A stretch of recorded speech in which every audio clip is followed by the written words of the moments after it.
Everybody, we're doing another lesson on ways to improve our English, ways that we can make our English more interesting or more exciting or perhaps more persuasive.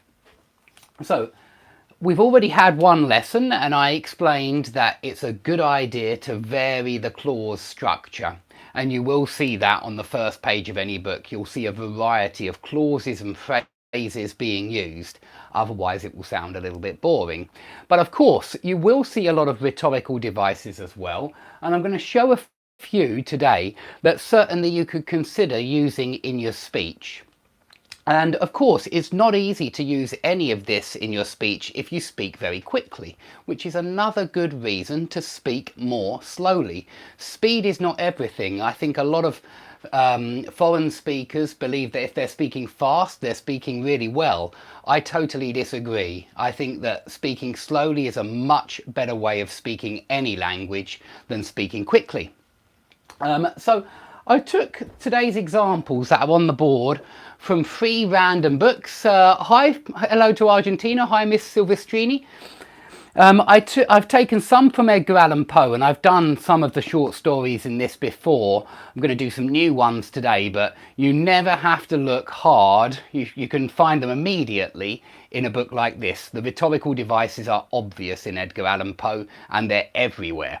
But what we're going to start with is G.K. Chesterton, The Innocence of Father Brown. Now, I just picked this up a few years ago from a charity shop. I think it was probably about 25p. It was very cheap. And I picked it up because I know it's a detective story, and I like detective stories. And I think I read a few and I liked them, but I didn't finish the whole book. So I'll come back to this book one day because I do like how G.K. Chesterton writes. So that's the book, The Innocence of Father Brown, and it's by G.K. Chesterton. And Father Brown is his famous detective. He's a priest, but he's the detective in all of the stories. Now, this is number 1, G.K. Chesterton, and this is just the very first paragraph of the very first short story that appears in this book, and the short story is called The Blue Cross. Okay, and in this first paragraph we immediately see the writer's skill, and he doesn't wait a long time to tell us about it. He straight away uses this between X and Y structure. Okay, so we get, I'm going to read the whole first paragraph quickly and see if you can hear the interesting parts, the nice rhythm of the paragraph. So, between the silver ribbon of morning and the green glittering ribbon of sea, the boat touched Harwich and let loose a swarm of folk-like flies, among whom the man we must follow was by no means conspicuous, nor wished to be. There was nothing notable about him, except a slight contrast between the holiday gaiety of his clothes and the official gravity of his face. Okay, so let's just stick with that part, which is just this part here. And the first thing to notice is that he uses between X and Y twice. He makes 2 contrasts, and he even uses the word contrast twice. He says there was nothing notable about him except a slight contrast, blah, blah, blah. And then 2 sentences later, 3 sentences in fact, and I didn't read this, he said his lean face was dark by contrast. So he's mentioning the 2 contrasts, and he's making a lot of contrasts in this very first paragraph. And that really makes your language more interesting, using comparison and contrast. It makes it much easier to give the listener or the reader a really strong impression if you're using contrast and comparison. Okay, so we've got contrasted between the silver ribbon of morning and the green glittering ribbon of sea. Really, it really does pay to notice the similarity between these 2 noun phrases. Look at how they both have the word ribbon in them. Look at how they both have colours, and they're contrasting the 2 colours. Look at how they both have prepositional phrases of morning, of sea. So you can see why they are such nice contrasts, because he's contrasting similar things, which is parallel structure. And yeah, these are indeed beautiful metaphors. Well spotted, Marcia. They are indeed nice metaphors for both of those nouns, the morning and the sea. So do remember parallel structure, because it's going on in any book right from the beginning, right from the word go. Then he makes a contrast between, and he even says there was nothing notable about him except the slight contrast between the holiday gaiety of his clothes, of his noun, yeah, the official gravity of his face, of his noun. Yeah, do you see how these are so similar again? The and the, we've got holiday gaiety and official gravity. Now these words even sound similar. Gravity, gaiety, they've got the same number of syllables. They've got the same g at the start and the same t at the end. This is why it sounds so poetic. And you can use similar tricks in your writing and in your speaking. Okay. Twice G.K. Chesterton mentions that there was nothing notable about him, because a little bit further down he gives his description first. He says his clothes included a slight pale grey jacket, a white waistcoat and a silver straw hat with a grey-blue ribbon. Notice how he's repeating ribbon again. Yeah, and this is what all great writers do. They'll constantly repeat certain phrases because it sounds poetic. So his clothes included blah blah blah. The next sentence is his lean face was dark by contrast and ended in a curt black beard that looked Spanish and suggested an Elizabethan ruff. Okay, he was smoking a cigarette with the seriousness of an idler. Now notice that sentence is quite interesting. He was smoking a cigarette with the seriousness of an idler. Now an idler is a lazy man. Someone who is an idler is idle. He's bone idle. He is lazy. So it's not something you normally associate with an idle smoker, that they're serious, but maybe you do. And so it's quite an interesting description, that one, of he was smoking a cigarette with the seriousness of an idler. I'm not sure if he means not serious at all. It sounds like that to me. There was nothing about him. Now this is the next sentence, which is interesting. There was nothing about him to indicate the fact that. Now we get the first that here, and then we get another, well, a nice list of three things. There was nothing about him to indicate the fact that the grey jacket covered a loaded revolver. Now he repeats that each time in this book because he wants to remind the reader that this is the next thing in the list. And again, it's parallel structure. To use that at the start of everything that indicated something about him is parallel structure. So there was nothing about him to indicate the fact that the grey jacket covered a loaded revolver, that the white waistcoat covered a police card, that the straw hat covered one of the most powerful intellects in Europe. So that's something that you can do as well. If you want to say that you think that X and that Y and that Z, that helps the listener to understand that you are starting the next thing in your list. And so no, I would say that this has nothing to do with redundancy. Redundancy just means that something is unnecessary. Well, if we got rid of all the unnecessary words in English, we'd be left with very little. Literature and poetry, I don't think it's right to ever speak about redundancy in literature and poetry, because the words are always there for a reason. And I can see exactly why G.K. Chesterton has added a that in there each time. It's to it's to help the listener or the reader understand that this is the next part of the list and the next part of the list and the next part of the list. So it's good rhetoric. It's great parallel structure again. If you miss it the second time or the third time, it's not so easy for the reader to follow you or the listener to follow you.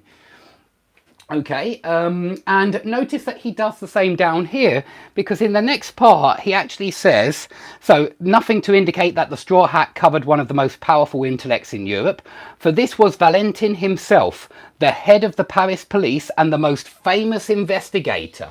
Now we've already had the most powerful intellects, the most famous investigator of the world, and he was coming from Brussels to London to make the greatest arrest of the century. So you've got the most powerful, the most famous, the greatest. Again, he's doing this on purpose. He's repeating his comparatives, his superlatives, sorry. He's repeating 3 superlatives, and it makes the passage stronger, brighter, and easier to follow. I would certainly claim it makes it more persuasive as well, and certainly more descriptive. So well done, G.K. Chesterton. There's some good ideas there. Yeah, indeed. That is interesting. I agree. I mean, it is being used literally here. The jacket covered literally a revolver, a gun. The white waistcoat covered a police card. And the straw hat covered, here it's a little bit more metaphorical. I agree, Marsha, yeah, because it's covering his head, really. And so you could even consider this a little bit of a metonym or something like that. The most powerful intellect, it means its head. The hat is covering his head, but the head is standing in for the most powerful intellect in Europe. Anyway, I thought that was a lovely start from G.K. Chesterton, and some good ideas there for how you can improve your English, or how we all can improve our English by paying attention to what he's doing here. It's a very beautiful style that he employs. Now I just picked up another one from my shelf. This is Julian Barnes' A History of the World in 10.5 chapters. I think I read this 20 years ago, so I'm not very familiar with it. But I remember that the first chapter is about the Ark, the old story in the Bible about all the animals getting on Noah's Ark. And it's done in a funny kind of way because it's written, the narrator is actually, I think, some woodworm or something like that, a very small, insignificant creature that wasn't supposed to have got on the Ark anyway, because he doesn't do any good for the Ark, yeah, he eats the wood. But he's speaking, and this is the second or third paragraph, and I thought it was quite interesting what he said. He said, "Now I realise that accounts of the Ark differ. Your species has its much repeated version which still charms even skeptics, while the animals have a compendium of sentimental myths. But they're not going to rock the boat, are they? Not when they've been treated as heroes, not when it's become a matter of pride that each and every one of them can proudly trace its family tree straight back to the Ark." Okay, now notice the not when. That's what he uses here straight away to focus your attention on why the animals have these sentimental myths. They're really proud of coming from the Ark. And look at the next one. They were chosen. They endured. They survived. Yeah, isn't that nice? They, with, a passive form first of all, but then active. They were chosen. They endured. They survived. It's normal for them to gloss over the awkward episodes, to have convenient lapses of memory. Now notice he says to gloss over, and then he says to have convenient lapses. But there's no and between these two items in the list. So this is asyndetic coordination again. And he's doing it to let you know that the next thing in the list is coming. This is just like the that in G.K. Chesterton, but it's the same thing. It's normal for them to gloss over the awkward episodes, to have convenient lapses of memory. Yeah, it is the repetition of 2 plus infinitive. And when you repeat that too, because you don't have to, it's true, it's redundant, somebody said earlier, but I don't believe it is redundant. It's actually being put in there to let the listener or the reader know that you're starting the next item in the list. So it's far from redundant. It's actually really helpful, in my opinion, and it makes the writing stronger, or it makes your speaking stronger, more persuasive. It goes on. But I am not constrained in that way. I was never chosen. I was specifically not chosen. I was a stowaway. I too survived. I escaped. Getting off was no easier than getting on. Now notice that contrast, getting off, getting on. And I have flourished. Now, of course, all of this is being contrasted with all of this. He is contrasting the woodworm who wasn't chosen, nobody wanted him on the boat, with all the other animals who are proud of their ancestors who were chosen by God to get onto the boat. Yeah, so he's making a large contrast here, and it really works with the repetition of the they and then the repetition of the I at the start of every sentence 6 times. So that's something that Julian was doing, and I thought it was worth mentioning.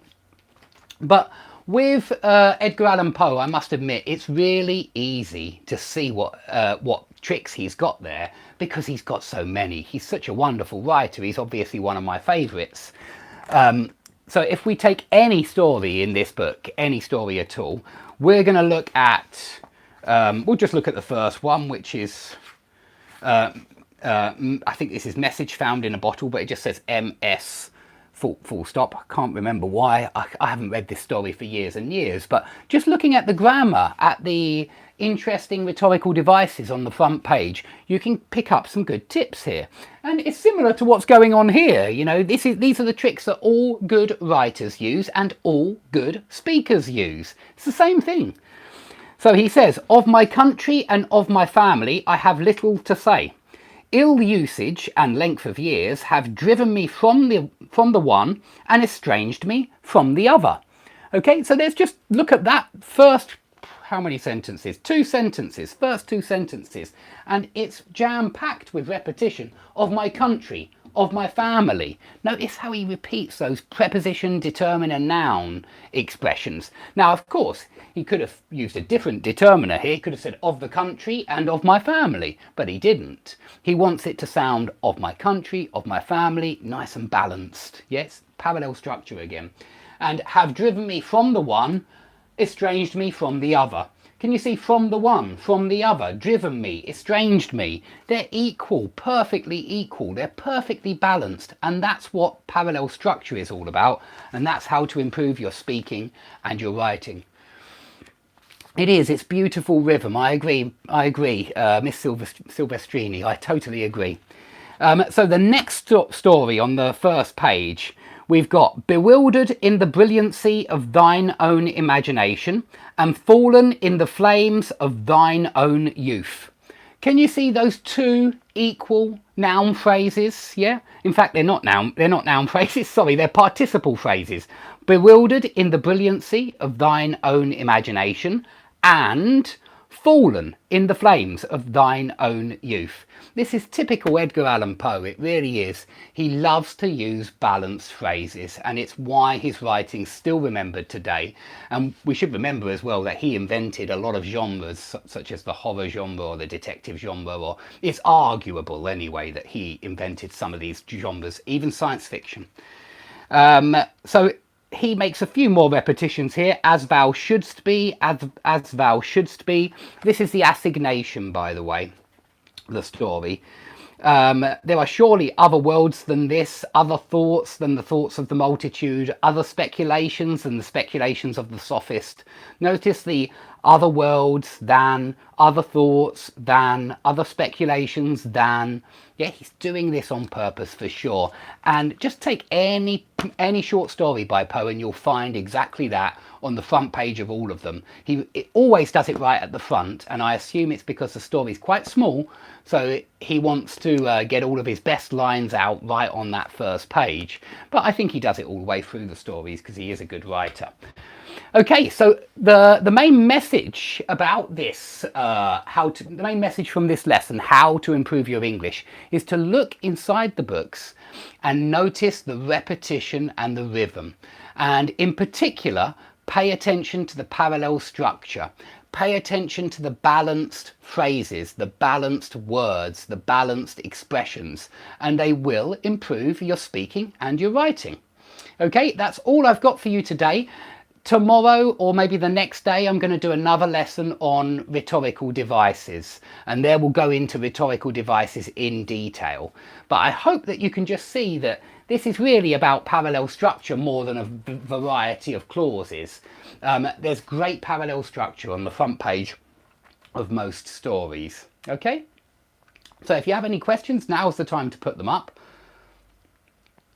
If there aren't any other questions, okay, I'll see you all then tomorrow or the next day for rhetorical devices. Where's that from, Marsha? That sounds lovely. Not sure where that line's from, but that sounds really nice. That's a great example of a nice phrase, a nice sentence in English. Okay, thanks everybody for watching. I hope to see you all soon, and don't forget to like and subscribe. Okay, see you all soon.